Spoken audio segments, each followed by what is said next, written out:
Singapore's economy is expected to grow by 5.5% next year.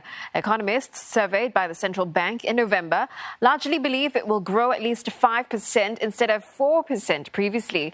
Figures are mostly in line with the Trade and Industry Ministry's forecast of between 4% and 6% last month. A central bank survey also predicts GDP to fall by 6%. That's unchanged from previously. Economists are seeing light at the end of the tunnel, and they believe one of the worst recessions ever will be over next year.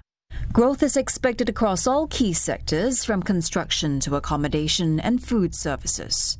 Manufacturing is predicted to grow the least at 4.5%, but that's because it comes on the back of strong performance this year, and it's set to spill over into 2021.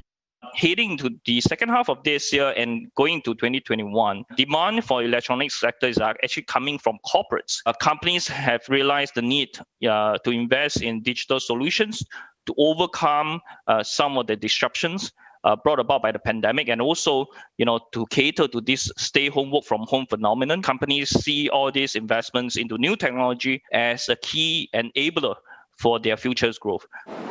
For this year, fourth quarter GDP is expected to fall by 4.5% on year, despite unemployment predicted to be 3.7% for the full year. Analysts believe the worst is over.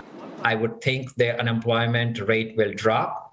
There is concerted effort by the government in thinking about employing Singaporeans and companies and rescaling and upskilling people. And all of that is bound to have a more positive impact on employment. Meanwhile, the COVID-19 pandemic remains the biggest wildcard. Many more surveyed cite its escalation as the top threat to Singapore's growth this time, and its containment as the biggest factor to upside risk.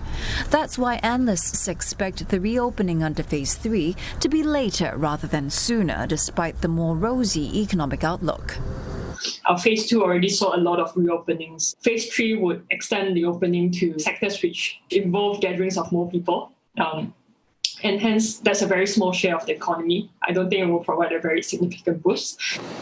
Despite the improving outlook, most analysts see a return to pre-COVID growth levels only in early 2022.